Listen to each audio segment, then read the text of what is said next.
রাসূল করিম সাল্লাল্লাহু আলাইহি ওয়াসাল্লামকে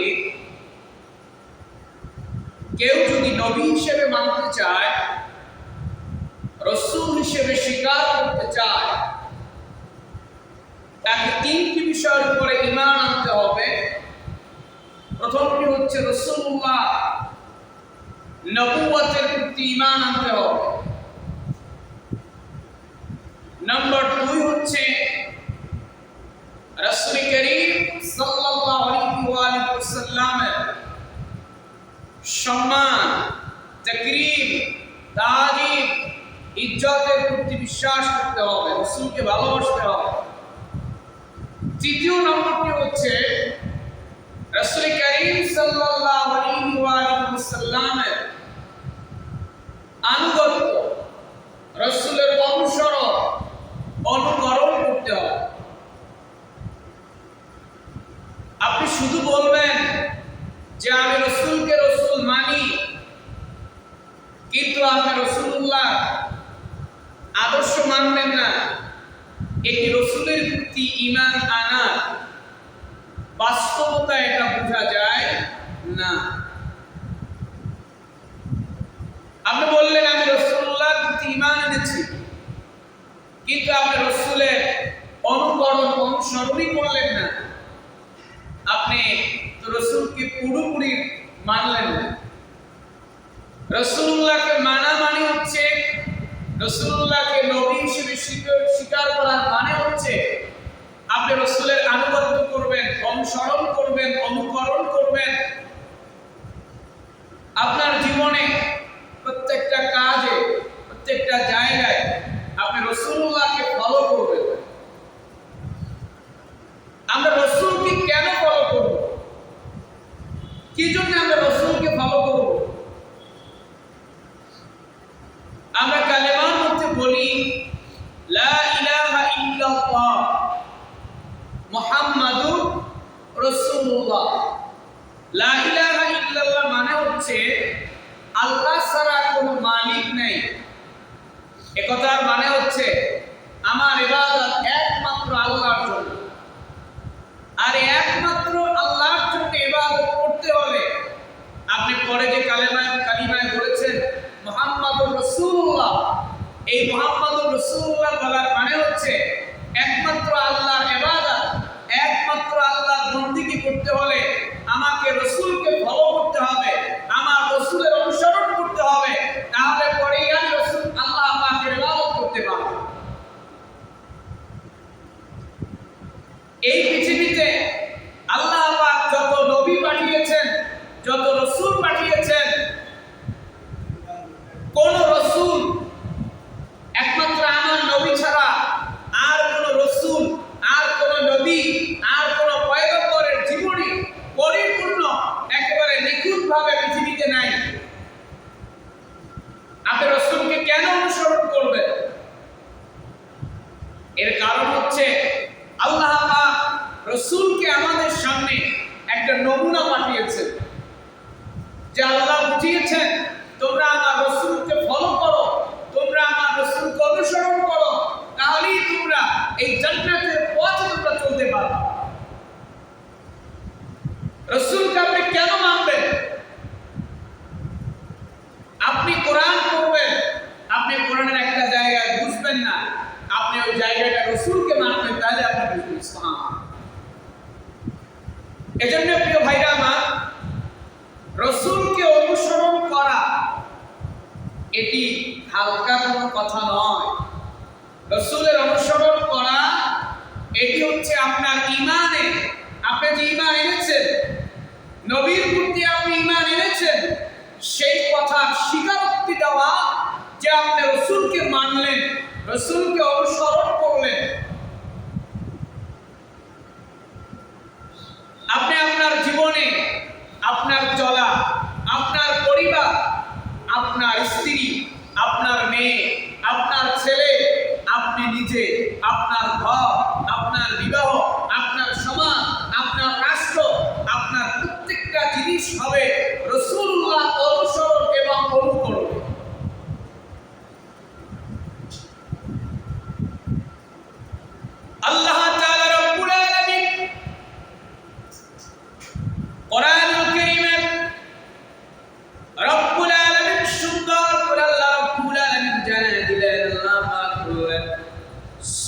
আনফালের 1 নম্বর আয়াত আল্লাহ বলতেছেন وَأَطِيعُوا اللَّهَ وَرَسُولَهُ إِن كُنتُم مُّؤْمِنِينَ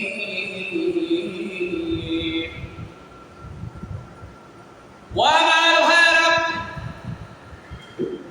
আল্লাহ রাব্বুল আলামিন আল্লাহ পাক বলতেছেন ওয়াতিউল্লাহ ওয়া রাসূলহু ইন কুনতুম মুমিনিন আমার আল্লাহ বলেন আল্লাহ এবং তার রাসূলের হুকুম মান্য করো যদি তোমরা ঈমানদার হয়ে থাকো। এই আয়াত থেকে বোঝা গেল যে আমাদের ঈমানের মধ্যে থাকতে হবে রাসূলের আল্লাহ অনুগত ছাড়া ঈমানের মধ্যে থাকা যাবে না। রাসূলের অনুগত লাগবে, আনুগত্য লাগবেই লাগবে।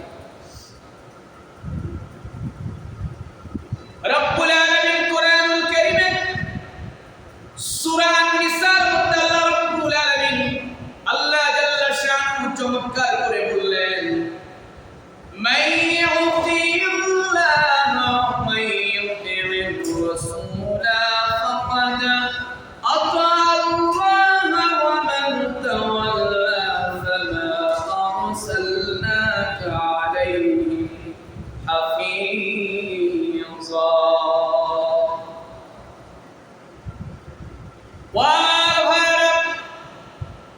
আমার আল্লাহ বলছেন যে ব্যক্তি রাসূলের হুকুম মান্য করলো আল্লাহ রাব্বুল আলামিন বলতেছে যে ব্যক্তি রাসূলের হুকুম মান্য করলো রাসূলুল্লাহর আনুগত্য করলো সেই লোকটা আল্লাহ রাব্বুল আলামিনের হুকুম মান্য করলো। আপনি বলবেন যে আমি আল্লাহর আনুগত্য কেমনে করব? আল্লাহ পাকের আনুগত্য করতে হলে রাসূলের হুকুম আপনাকে মানতে হবে। রাসূলুল্লাহ হাদিসে যা বলেছেন ওটা আপনাকে মানতে হবে। এরপর রব্বুল আলামিন বললেন হে রাসূল আর যে লোকেরা আমি কথা অবলম্বন করলো ও নবী আমি আপনাকে তাদের জন্য রক্ষণাবেক্ষণ করে নিযুক্তকারী হিসেবে পাঠাই নাই। অর্থাৎ রব্বুল আলামিন বলেছেন যারা নাকি আল্লাহ রাসূলের আনুগত্য করলো না, আল্লাহর আনুগত্য করলো না, আল্লাহ রাব্বুল আলামিন সাফ জানাই দিয়েছে ও নবী এই সব লোকের জন্য, এই বেয়াদবদের জন্য, শয়তানগুলোর জন্য আমি আপনাকে রক্ষণাবেক্ষণকারী করে পাঠাই না। আপনি তো রক্ষণাবেক্ষণকারী মোমেনদের জন্য আপনি তাদের জন্য সুপারিশ করবেন, আপনি তাদের জন্য দোয়া করবেন যারা আপনার আনুগত্য করবে, যারা আপনার কথায় চলবে, আপনার শরীয়তের মধ্যে চলবে, আপনি তাদের ব্যাপারে কথা বলবেন। সুবহানাল্লাহ। ভাইরা আমার, বন্ধুরা আমার, আল্লাহ রাব্বুল আলামিন কোরআনুল কারীমে অন্য জায়গায় রাব্বুল আলামিন সুন্দর করে আল্লাহ রাব্বুল আলামিন জানায় দিলেন ইয়া আইয়ুহাল্লাযীনা আমানু আতিউল্লাহা ওয়া আতিউর রাসূলা ওয়া উলিল আমরি মিনকুম ফাইন তানাযা'তুম ফি শাইইন ফারুদ্দুহু ইলাল্লাহি ওয়ার রাসূল ইন কুনতুম তু'মিনুনা বিল্লাহি ওয়াল ইয়াউমিল আখির। আল্লাহ তাআলা বলছেন হে ঈমানদারেরা, আল্লাহ পাক ডাক দিয়ে বলছেন ইয়া আইয়ুহাল্লাযীনা আমানু, হে ঈমানদারেরা তোমরা আল্লাহর আনুগত্য করো, রাসূলের আনুগত্য করো এবং তোমাদের মধ্যে যারা আদেশের মালিক তাদের। আল্লাহ রাব্বুল আলামিন এখানে তিনটা আনুগত্যের কথা রাব্বুল আলামিন বললেন। 1 নাম্বার হলো আল্লাহর আনুগত্য, 2 নাম্বার হলো রাসূলের আনুগত্য, এরপরে 3 নাম্বার হলো আমিরের আনুগত্য। কারণ কত আমির মানে নেতা, এখন কোন আমির পরে বলতেছি, একটু পরে। আল্লাহ পাকের আনুগত্য আগে, আর আল্লাহর আনুগত্য আপনি যদি মানতে চান আপনাকে মানতে হবে রাসূলের আনুগত্য। যেটা বলেন কার আনুগত্য? রাসূলের আনুগত্য। আনুগত্যটা কেমন? আল্লাহ তাআলা কোরআনুল কারীম সূরা নিসার মধ্যে আল্লাহ বলছেন, ইয়া আইয়ুহাল্লাযীনা আমানু আতিউল্লাহ ওয়া আতিউর রাসূলা ওয়া উলিল আমরি মিনকুম। আরে আনুগত্যটা হবে নিঃশর্ত, কোনো শর্ত নাই। আল্লাহ তাআলা সূরা শুআরার মধ্যে আল্লাহ বলছেন, ফাত্তাকুল্লাহা ওয়া আতিউন।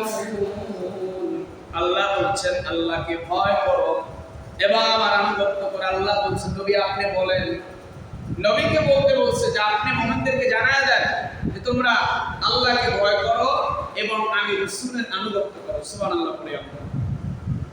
প্রিয় ভাইরা, আল্লাহর আনুগত্য, এরপরে বলছে রাসূলের আনুগত্য, এরপরে এক শ্রেণীর নেতার কথা বলা হয়েছে, আমিরের কথা বলা হয়েছে।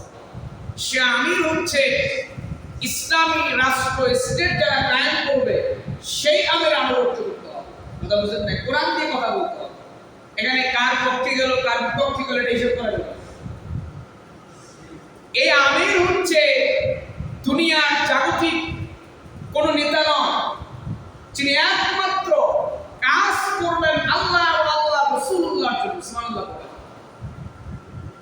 এবং ইসলামী স্টেট কায়েম করার জন্য যিনি নেতৃত্ব দিবেন সে আমির আনুগত্য করতে হবে। এখন এই আমির তো হিজবুত তাওহীদের সেলিমও হয়েছে, কি বলে ইমাম বলে, এটা না ভণ্ড। আমি তিনটে আলোচনা দিব রবিউল আউয়াল মাসের পরে, কারণ সামনে আমাদের যে মাসটি আসতেছে রাসূলুল্লাহর জীবনী আলোচনা করতে হবে। পরবর্তী মাসে আমি হিজবুত তাওহীদ সম্পূর্ণ একটি কুফরি দল, তারা বলে, তারা ওই আয়াত দিয়ে দলিল দেয় যে আমির আনুগত্য করতে হবে। এখন এই আমির তো সে আমির না। আল্লাহ পাক এখানে যে আমিরের কথা বলেছে সেই আমির হলো যিনি কোরআন সুন্নাহ মোতাবেক চলবেন, কোরআনকে স্বীকার করবেন, সুন্নাহকে স্বীকার করবেন, ফিকহকে স্বীকার করবেন, ইজমা কিয়াস স্বীকার করে আল্লাহ এবং আল্লাহ রাসূল যেই পথে যেই মতে চলতে বলেছেন সেই মতে চলে ইসলামী রাষ্ট্র ব্যবস্থা কায়েমের পরিবেশ তৈরি করবে। সে আমিরের কথা আপনাকে মানতে হবে। আর সে আমিরের কথা মানা কেমন ফরজ আপনার জন্য। সুবহানাল্লাহ। কারণ সবাই যদি নেতা হয় তাহলে কে কার কথা শুনবে, কি বলে? এই জন্য আমির যিনি হবেন, আমির থাকবেন একজন, 17 জন আমিরের দরকার নেই। 17 জন আমির হলে তাহলে গ্যাঞ্জাম হবে। কি হবে বলেন? গ্যাঞ্জাম হবে। এই যে এখন দেখা যায় যে বিভিন্ন দল সবাই ইসলাম কায়েম করতে চায়, এত দলের দরকার নেই। একটি দল থাকতে হবে যারা নাকি আল্লাহর দ্বীন কায়েম করবে। আমার কথা হচ্ছে সবাই যদি আল্লাহ পাকের দ্বীন কায়েম করতে চায় তাহলে এত দলের তো প্রয়োজন নেই, একটি দল থাকতে হবে, সই একটা দল। কি বলে? বেশি দল হয়ে পড়ে তাহলে রাষ্ট্র ক্ষমতা অর্থাৎ নিজে ক্ষমতার লোভ তার মধ্যে জন্মাবে। আর যদি তার মধ্যে তা না থাকে তাহলে একজন আমিরের হাতে সবাই বায়াত নিয়ে ইসলামী রাষ্ট্র কায়েম করার জন্য সামনের দিকে আগায় যাবে। সে আমির যেই হতে পারে, সে আমির যে আপনাকে দাওরা হাদিস পাস করতে হবে, সে আমির যে আপনাকে কামিল পাস করতে হবে, এমন কিন্তু শর্ত আল্লাহ দেন নাই।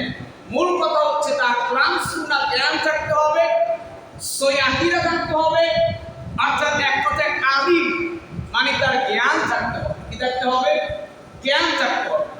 এতটুকু জ্ঞান যদি তার মধ্যে থাকে, অর্থাৎ তিনি কেমনি তার দলকে পরিচালনা করবেন কোরআন এবং সুন্নাহ দিয়ে, এই কোরআন সুন্নাহর জ্ঞান যদি তার কাছে থাকে তাহলে আপনি তাকে আমির হিসেবে মানতে পারবেন। আর যদি শরীয়তের বাইরে যায় তাহলে আপনি তাকে ছেড়ে নতুন আমির গঠন করে তার হাতে বায়াত নিয়ে আপনাকে ইসলামী রাষ্ট্র কায়েম করার জন্য আপনাকে মাঠে কাজ করতে হবে। যাই হোক, আমাদের মূল আজকে আলোচনা ঈমান, অর্থাৎ রাসূলুল্লাহর প্রতি ঈমান আনতে হলে আমাকে ঈমান আনতে হবে তিনটি বিষয়ের উপরে। দুটো আমরা 2 সপ্তাহ করেছি গত দুটো জুমাতে। আজকে হলো লাস্ট, অর্থাৎ 3 নম্বর হচ্ছে রাসূলকে রাসূল মানতে হবে। ভালো করে বুঝবেন ভাই, আমরা সবাই বলি যে আমরা রাসূলকে মানি, আমরা রাসূলের উপর ঈমান আনি, সবাই কিন্তু কথা বলে, কিন্তু রাসূলকে রাসূল মানতে গেলে আপনাকে প্রথম রাসূলের উপর ঈমান আনতে হবে, রাসূলের মর্যাদা আনতে হবে। 3 নাম্বার হচ্ছে এইটা বড় কঠিন। 3 নাম্বারটা কি? খুব কঠিন। কারণ বাকি যে দুইটা বলছি না, নবীজির নবুয়তে মানা, নবীজির মর্যাদা মানা, এগুলো বিশ্বাস করলেই হয়। আর 3 নাম্বার যেটা, এটা কাজে পালন করে দেখাতে হয়, এটা বড় কঠিন। 3 নাম্বারটা হচ্ছে রাসূলের আনুগত্য করা। ভাই ভালো করে বুঝুন আপনারা, আপনি বললেন যে আমি আমার নবী মুহাম্মদ সাল্লাল্লাহু আলাইহি ওয়াসাল্লামকে আমি রাসূল মানি, আমার নবী হিসেবে আমি মুহাম্মদ সাল্লাল্লাহু আলাইহি ওয়াসাল্লামকে মানি। এই কথাটুকু মানতে হলে, অর্থাৎ এক কথায় রাসূলকে রাসূল মানতে হলে আপনাকে নবীর আনুগত্য করা লাগবে। কি করা লাগবে? আনুগত্য করা লাগবে। আর আনুগত্য মানে ইত্তেবা মানে কি? অর্থাৎ একটা লোকের আপনি ইত্তেবা করছেন, অনুসরণ করতেছেন। ধরুন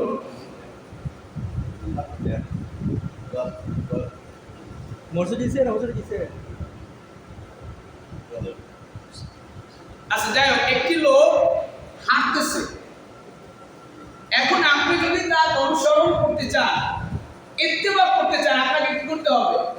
ওই লোকটা যেমনি হাঁটে আপনি তার পায়ে পাড়া দিয়ে আপনি পথটা আগে গেছেন। ভালো করে বুঝেন ভাই, এখন আপনি যাকে অনুসরণ করতেছেন রাস্তায়, ওই লোক গেল সোজা আর আপনি বাম দিক দিয়ে অন্য রাস্তা ঢুকে গেলেন, তাহলে আপনি ওই লোকটাকে অনুসরণ করতে পারলেন না। রাসূলের অনুসরণ করা মানে রাসূলুল্লাহ, রাসূলের জীবনীটা, পুরো জীবনীটা পড়ে রাসূল যেমনি চলছেন, রাসূল যেটা করতে বলছেন সেটা করবেন, রাসূল যেটা করতে বলেন না ওইটা করা যাবে না। এটার নাম রাসূল মানা। আল্লাহ রাব্বুল আলামিন কোরআনুল কারীমে আল্লাহ তাআলা জানায় দিয়েছেন, আমার ভাইরা, আমরা এই দুনিয়ায় এত লোক থাকতে, এত বিজ্ঞানী, এত দার্শনিক থাকতে, এত বড় বড় ফেমাস ব্যক্তি থাকতে, আমরা আল্লাহ রাসূলকে আমরা কেন মানব? আল্লাহ রাব্বুল আলামিন কোরআনে জানায় দিয়েছেন, লাকাদ কানা লাকুম ফি রাসূলিল্লাহি উসওয়াতুন হাসানাতুন লিমান কানা ইয়ারজুল্লাহা ওয়াল ইয়াওমাল আখিরা ওয়া যাকারাল্লাহা কাসীরা। আল্লাহ তাআলা বলছেন, নিশ্চয়ই তোমাদের জন্য, আল্লাহ আমাদেরকে বলছেন, নিশ্চয়ই তোমাদের জন্য আল্লাহ রাসূলের মধ্যে উত্তম আদর্শ আছে। যারা আল্লাহ এবং শেষ দিবসের আশা রাখে, আল্লাহকে অধিক স্মরণ করে, তাদের জন্য, অর্থাৎ যারা নাকি শেষ দিবসের প্রতি ঈমান রাখে এবং আল্লাহকে স্মরণ করে, তাদের জন্য মডেল হলো আল্লাহ রাসূল, তাদের জন্য মডেল। কেন মডেল? আল্লাহ বলছেন রাসূলুল্লাহর জীবনীর মধ্যে তোমাদের জন্য উত্তম আদর্শ আছে। কেমন উত্তম আদর্শ আমার ভাইরা? আল্লাহ রাসূলের খাদেম ছিল আনাস ইবনে মালিক, 10টা বছর ধরে আল্লাহ নবীর খেদমত করেছেন, আনাস করেছেন। এই 10 বছরের মধ্যে রাসূলুল্লাহ কোন একটা দিন আমারে গরম ভাষায় কথা বলেন না। আর আমার ভাইরা, সত্য আজ করছি ভাইরা, আমার সমাজ থেকে বলছি, আমার ভাইরা, এই সমাজে যেই নাকি বাড়িওয়ালা, ফ্ল্যাটওয়ালা দেখবেন সামনের কাতারে নামাজ পড়ে, তাসবিহ পড়ে, জিকির করে, পাগড়ি বাঁধবে, কিন্তু ওই লোকের বাসার মধ্যে যে কাজ করে, যে মেয়েটা দেখবেন যে কাজে একটা ভুল হলে পেপার পত্রিকা আসে, আমার ভাইরা, বানিয়ে বলছি না, কাজের মধ্যে একটা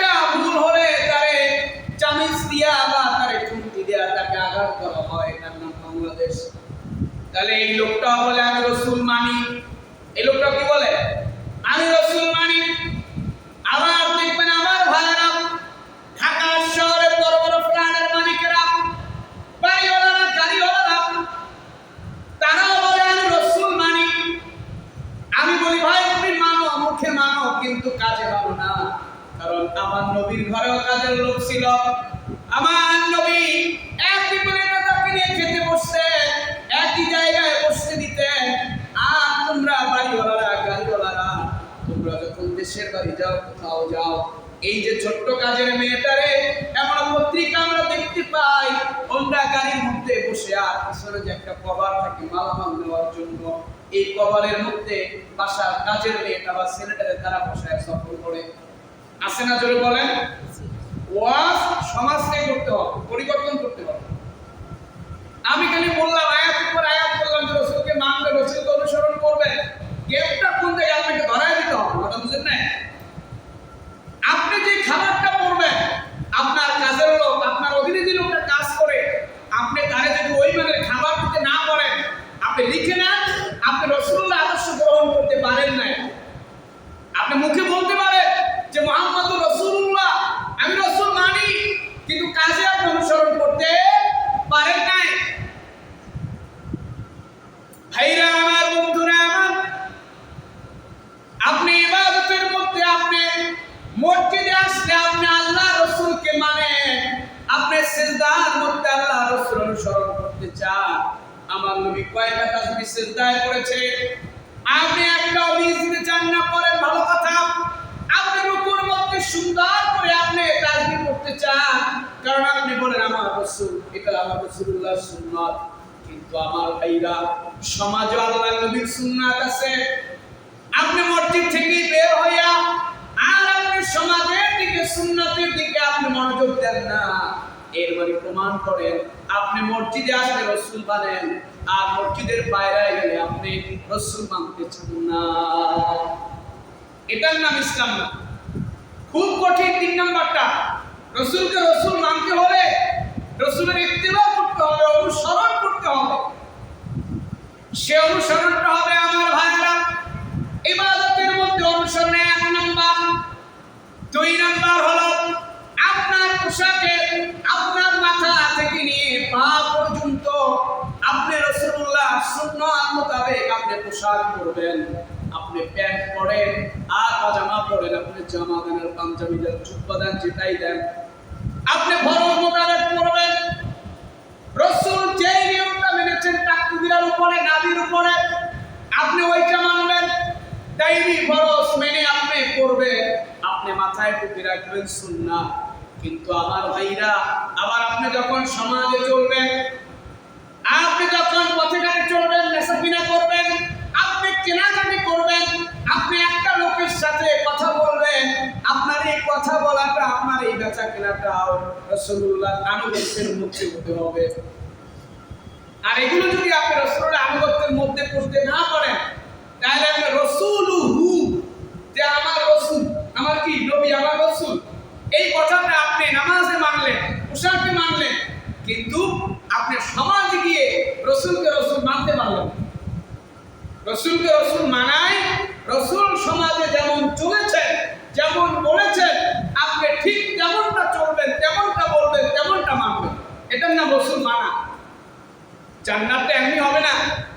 হাদিসে বলা আছে, মান ক্বালা লা ইলাহা ইল্লাল্লাহ মুহাম্মাদুর রাসূলুল্লাহ ফাদাখালাল জান্নাহ, যে ব্যক্তি কালেমা পড়ল, আল্লাহ রাব্বুল আলামিন তারে জান্নাতের মধ্যে ঢুকায় দিবেন। এর মানে হলো এই কালেমা মোতাবেক যেই লোকটা চলবে, এই কালেমার কথা মোতাবেক যেই লোকটা তার রাষ্ট্র চালাবে, জীবন চালাবে, পরিবার চালাবে, সব কিছু চালাবে, ওই লোকটাকে আল্লাহ রাব্বুল আলামিন জান্নাতের মধ্যে ঢুকায় দিবেন। এবার আসেন আমার ভাইরা, আমরা যদি আমার রাসূলকে মানি, তাহলে ফায়দাটা কি আমার জন্য? আর আমরা কেমনে মানবো? ফায়দা কি আর কেমনে মানবো? আমি দুটো কথা বলে আজকের জুমার খুতবা কি করে দেব।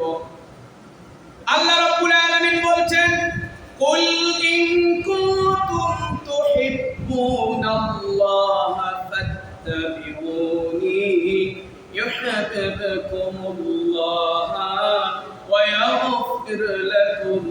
যুনুবাকুম আল্লাহু গফুরুর রহিম। আল্লাহ পাক বলে নবী আপনি বলে দেন, কুল আপনি বলেন, ইন কুনতুম, এই মানে যদি, আল্লাহ বলতে বলছেন নবী আপনি বলেন যদি তোমরা আল্লাহকে ভালোবাসো তাহলে আমাকে অনুসরণ করো। আবার বুঝেন, এখানে আমরা যারা আছি কে না চাইবে আল্লাহ রাব্বুল আলামিনকে ভালোবাসতে, কিন্তু আল্লাহ কন্ডিশন লাগাই দিয়েছেন, আমার বান্দারা তোমরা যদি আমারে ভালোবাসতে চাও তাহলে তোমরা আমার নবীর অনুসরণ করো। কি করো? শুধু নবীকে ভালোবাসতেই হবে না, আপনি মুখে বললেন আমি রাসূলুল্লাহকে ভালোবাসি, এটা একটা ঈমানের পর্যায়, রাসূলকে ভালোবাসা ঈমানের অংশ। আর আল্লাহকে ভালোবাসতে হলে আপনাকে রাসূলুল্লাহর অনুসরণ করতে হবে।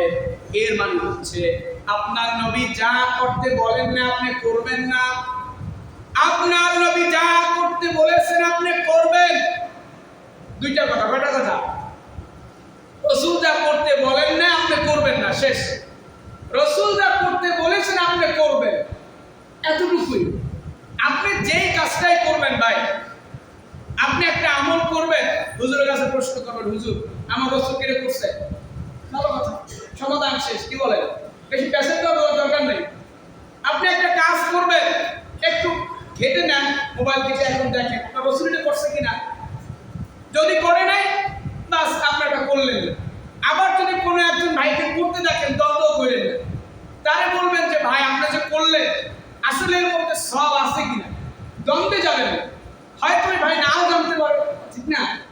যদি তিনি না জানেন তাকে বুঝায় বলবেন, বাস তিনিও শুধরে গেলেন। তাহলে আল্লাহ রাব্বুল আলামিন বলছেন আমার বান্দারা তোমরা যদি আমি আল্লাহকে ভালোবাসতে চাও তাহলে তোমরা আমার রাসূলুল্লাহর অনুসরণ করো। আল্লাহ নবী বলেন যাতে আল্লাহ তোমাদেরকে ভালোবাসবেন। অর্থাৎ আপনি যদি আল্লাহ রাসূলের অনুসরণ করেন আবার বুঝবেন, আপনি যদি আল্লাহ রাসূলের ইত্তেবা করেন, অনুসরণ করেন, আল্লাহ আপনাকে দুইটা জিনিস দিবেন। এক নাম্বার হচ্ছে আল্লাহ পাক আপনাকে ভালোবাসবেন, আর দুই নাম্বার হলো ওয়ায়াগফির লাকুম যুনুবাকুম, আল্লাহ পাক আপনার পিছনের জীবনের গুনাহগুলো আল্লাহ ক্ষমা করে দিবেন। আমরা মনে করি যে রাসূলুল্লাহর অনুসরণ খালি দাড়ি রাখা, দাড়ি রাখা সুন্নাত। আপনি দাড়িও রাখলেন, দাড়ি রেখে আপনি সমাধিকে রাসূলকে মানলেন না। দাড়ির সব আপনি দাড়িতে পাবেন, কিন্তু আপনি রাসূলুল্লাহকে সমাধিতে সুন্নাতগুলো কায়েম করেছে আপনি ওইগুলো করলেন না, তো ওই জায়গায় আপনি মিস করলেন না ভাই। কথা বুঝেন নাই? রাসূল মানে কি? সব জায়গায় রাসূল মানা।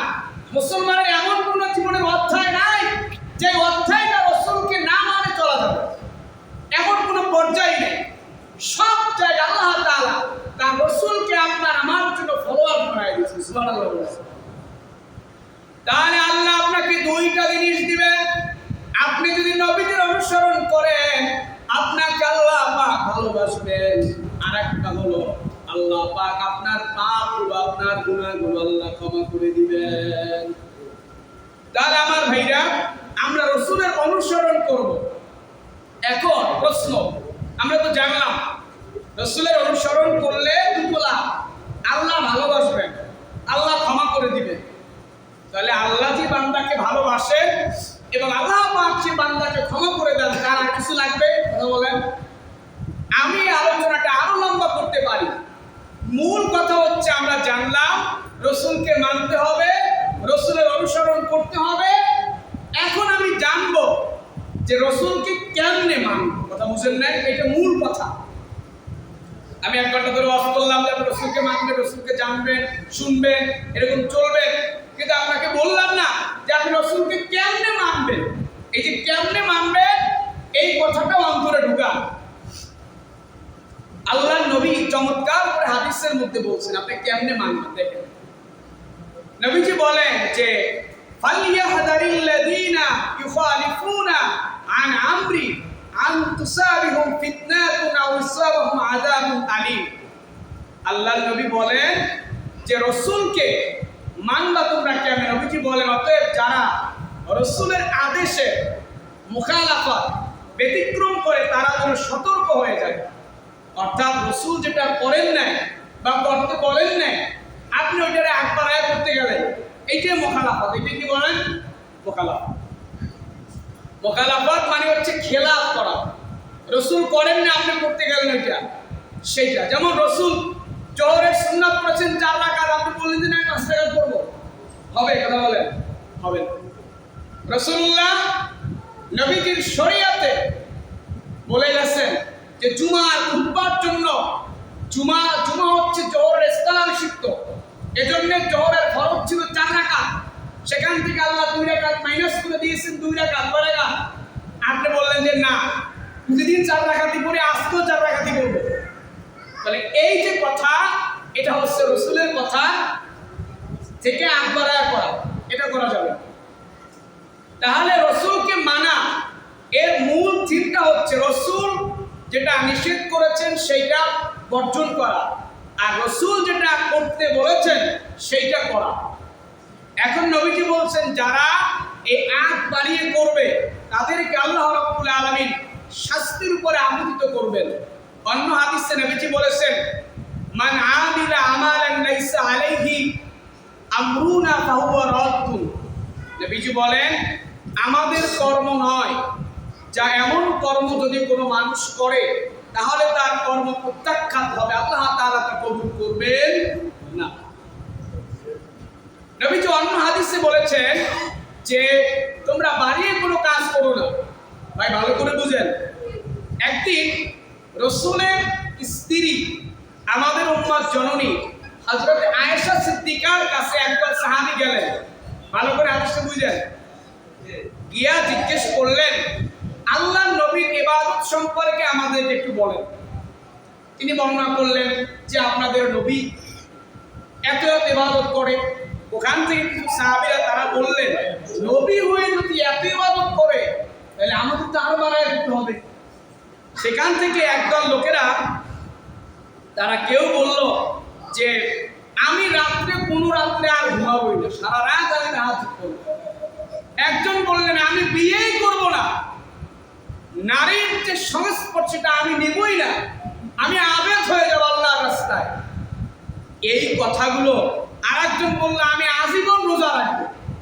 যে নবী হয়ে আছে বাবু, তাইলে আমরা তো নবীর উম্মত, কি গুনাহগার, আমাদের তো আরো বেশি করতে হবে। এই কথা বলার পরে নবীজি তাদের এই কথাগুলো কোন রকম জানতে পেরে তাদেরকে ধরলেন। এটা কিন্তু হাদিস বলছে, মুসলিম শরীফের বর্ণনা। ধরার পরে আল্লাহর নবী বললেন যে এই যে তোমরা বাড়িয়ে কিছু কথা বললা, এইটাকে আল্লাহ বলেছেন, তোমার রাসূল বলেছে?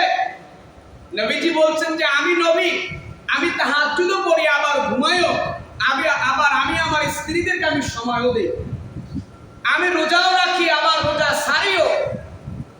নবীজি এর মানে বুঝিয়েছেন যে আল্লাহকে পেতে হলে, রসুলকে পেতে হলে, জান্নাত পেতে হলে তোমার আমল এতটুকু যথেষ্ট। তোমার রসুল যা করেছেন সেটা করবা, তোমার রসুল যেটা করে নাই তুমি ওইটা বাতিল, তুমি এটা করবা না, এটাই তোমার জন্য জান্নাতের পথ। সুবহানাল্লাহ। এখন আমরা এটা করলে আমাদের লাভ কি? যদি আমরা হাদিস মোতাবেক রসুল যা করেছেন আমরা যদি সেইটা করি আমাদের কি লাভ? দেখেন হাদিসের মধ্যে বলা হয়েছে যে মান আকালা তাইয়িবান ওয়া আমিলা বিসুন্নতি ওয়া আমিনান নাস বাওয়াইকা দাখালাল জান্নাহ।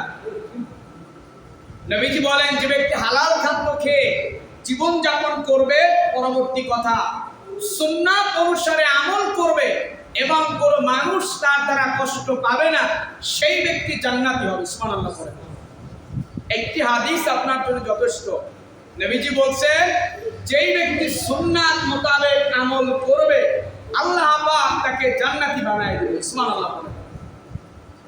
অন্য হাদিসে নবীজি বলেন যে ইন্না মিন আরাইকুম আইয়ামাস সাবরি লিল মুতামাসসিক ফীহিন্না ইয়াওমা ঈদিন বিমা আনতুম আলাইহি আজরু 50 মিনকুম।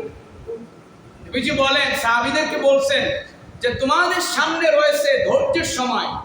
সাহাবীদেরকে বলে গেছেন যে সাহাবীরা তোমাদের জন্য একটা সামনে ধৈর্যের সময় আছে। এখন তোমরা যেই কর্মের উপরে আছো, সেই সময় যে ব্যক্তি অবিকল তোমাদের এই পদ্ধতি আঁকড়ে ধরে থাকবে, সেই ব্যক্তি তোমাদের মধ্যকার 50 জন ব্যক্তির সম পরিমাণ সওয়াব ওই ব্যক্তি পাবে। হাদিসটা আমি এখন বুঝাই। নবীজি সাহাবীদেরকে বললেন যে সাহাবীরা, তোমাদের সামনে একটা সময় আসবে, তোমরা এখন যেরকম আমল করো আমাকে দেখে একটা লোক আসবে, এই আমলের থেকে তারা কিছু বাড়া করতে চাইবে। হাদিসটা এরকম, কিন্তু মূল ভাবটা যে তোমরা যে আমল করতেছো, এই আমলকে অনেকে যথেষ্ট মনে করবে না, তারা এর চাইতে কিছু আবার বাড়ায় করতে চাইবে, এগুলো আমি বলে যাইনি।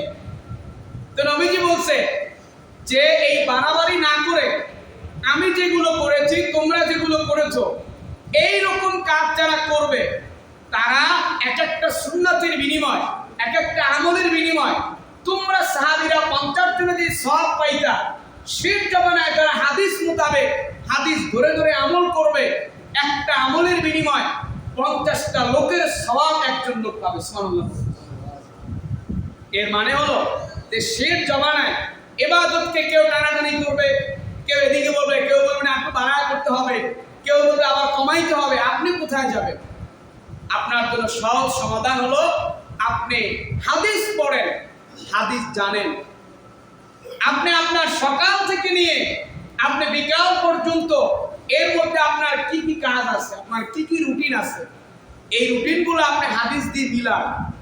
আপনার রাসূল কেমনে করছে, আপনার নবীজি কেমনে করছে, আপনি যদি এটা মিলাইতে পারেন, করতে পারেন, তাইলে আপনি জান্নাতি। সুবহানাল্লাহ। অন্য একটা হাদিসে নবীজি বলছেন, মান আহিয়া সুন্নতি ফাকাদ আহাব্বানি ওয়া মান আহাব্বানি কানা মাইয়া ফিল জান্নাহ।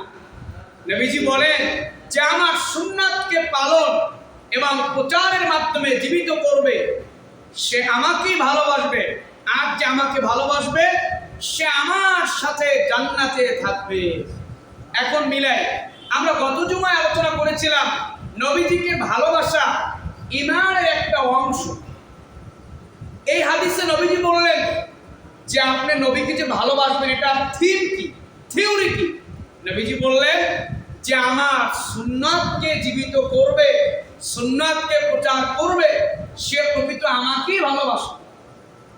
এখন বুঝাই, ধরেন একজন লোক, একজন এমপি ইলেকশনে দাঁড়াইলো, যেমন মিলন ভাই, আপনাদের কে আসলে। এখন মিলন ভাইকে একজন বলল, ভাই আপনার মতো যোগ্য কোনো লোক নাই, আপনার মতো যোগ্য কোনো প্রার্থী নাই, কিন্তু ওই লোকটা দেখবেন রাত্রে ঘুমায়, তার প্রচারে কি নাই। আর এক লোক বলছে মিলন ভাই খুব ভালো লোক, তার চরিত্র ফুলের মতো পবিত্র, সে বলে আবার কাজও করতেছে, কি করতেছে, তার প্রচারও করতেছে। তা এই দুই লোকের মধ্যে পার্থক্য আছে না? একজন শুধু মুখে বলছে যে মিলন ভাইয়ের মতো কোনো লোক নাই, সে শুধু মুখেই বলছে, আর আরেকজন লোক মুখেও বললো, আবার সে তার প্রচারটাও কি করলো। তাহলে এই লোকটা প্রকৃতই সে মিলন ভাইকে ভালোবাসে। তো রাসূলুল্লাহর ভালোবাসার ক্ষেত্রে দুই ধরনের লোক, এক ধরনের লোক শুধু মুখে বলে, কাজে নাই। আর রাসূলুল্লাহর উম্মতের মধ্যে একদল উম্মত হচ্ছে তারা মুখেও বলে যে আমি রাসূলকে ভালোবাসি, রাসূলুল্লাহর সুন্নাতকে ভালোবাসি, আবার কাজেও সে পরিণত করে, প্রচারও করে।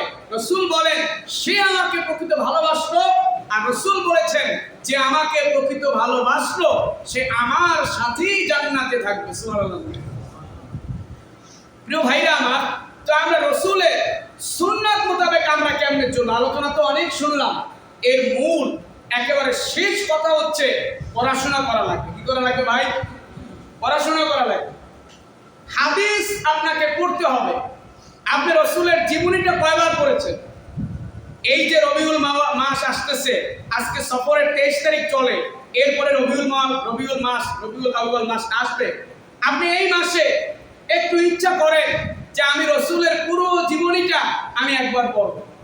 নবীজি যদি কিয়ামতে ধরেই যে উম্মত শাফাআত নিতে আসছো, তা আমার জীবনীটা কয়বার পড়ছিলা, আমাকে কতটুকু তুমি জানছিলা, আমরা কিন্তু ধরা খেয়ে যাবো। কি বলেন? সবাই বলি যে আমি রাসূলকে মানি, রাসূলকে ভালোবাসি। এখানে এমন কোনো লোক নাই যে বাংলা পড়তে পারে না, অনেকেই পারে। এই এবার রবিউল আউয়ালে ইচ্ছা করেন যে আমি রাসূলুল্লাহ জীবনীটা একটু পড়ো। রাসূলুল্লাহ জীবনীটা পড়া হলে বাজারে অনেক বই আছে হাদিস দিয়ে লেখা, যে রসুলের সকাল থেকে সন্ধ্যা পর্যন্ত রাসূলুল্লাহ রুটিনটা কি ছিল। রসুল জোহরের নামাজে কি কি তাসবিহ পড়তেন, জোহর নবীজি ফজরের নামাজে কি কি তাসবিহ পড়তেন, রাসূলুল্লাহ মসজিদ থেকে বের হয়ে কি কি পড়তেন, রাসূলুল্লাহ বাজারে গেলে কোন দোয়াগুলো পড়তেন। এই যে কাজগুলো, এগুলি আপনার জান্নাতে যাওয়ার পর। এজন্য আমার ভাইরা যারা বাংলা পারেন, আপনি অন্তত পক্ষে হলেও প্রিয় ভাই, রসুলকে মানতে হলে আপনি কমপক্ষে হলেও দৈনিক 2টা করে হাদিস পড়েন। অনেক বই লেখা আছে, এই সুন্নাত লেখা আছে, আপনি সুন্নাতি জীবনটা কেমনে পালন করবেন, এগুলো পড়েন, জানেন, মানেন, তাইলে আপনি রসুলের সুন্নাত মানতে পারবেন। নাইলে হবে কি, আপনি সঠিক পথে চলতে পারবেন না। শেষ জমানা ভাইরা, আমি এখনই খুতবা শেষ করছি, শেষ জমানায় বিশ্বাস করুন, ঈমান নিয়ে কবরে যাওয়া বড় কঠিন হবে, বড় কঠিন হবে। এর কারণ কি জানেন? আপনি আগে আপনার কাছে মোবাইল ছিল না, আপনার খতিব সাহেব যতটুকু বলতেন, এলাকায় পীর মাসায়েখ এসে যতটুকু ওয়াজ করতেন, আপনি শুনে আমল করতেন, ঠিক কিনা? আর এখন কি হয়েছে, আপনার 6 লোকে ইউটিউবে আছে, আবার কাটা দিয়ে কাটা তুলতে হয়, কথা আছে না? মুসলমানের ঈমান ধ্বংস করতে হলেও কেমন কিছু লোক সাজাবে, তারা টুপি থাকবে, দাড়ি থাকবে, কোরআন সামনে নিয়ে কথা বলবে, পুরো সংগঠনটার খোঁজ নিয়ে দেখলে দেখা যাবে তাদের এজেন্ডা হচ্ছে লোকদেরকে কাফের বানানো। আপনি চিনবেনই না, এই মোবাইল আপনার ঈমান খেয়ে ফেলবে।